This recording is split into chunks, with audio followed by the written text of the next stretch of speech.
saying that you can't see the forest through the trees. Sometimes you can't see your tree through the forest of water sprouts.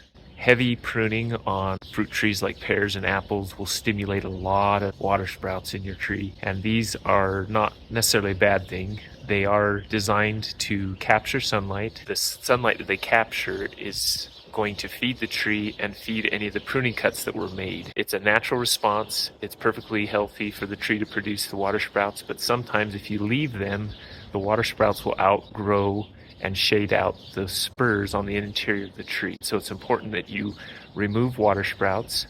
If there are places where they can be left to fill in a hole or capture sunlight that's not being utilized, then it's perfectly okay to tip back the water sprouts.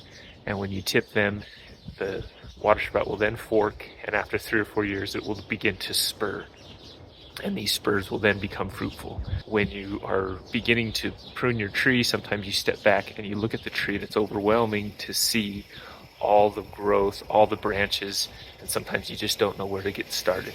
And so that's where, by just going in and removing the water sprouts, you'll quickly realize, okay, there is a fruit tree here, and then you can move on to the next step of pruning. Step 3, remove and or tip the water sprouts in your tree in order to see what's next on the list.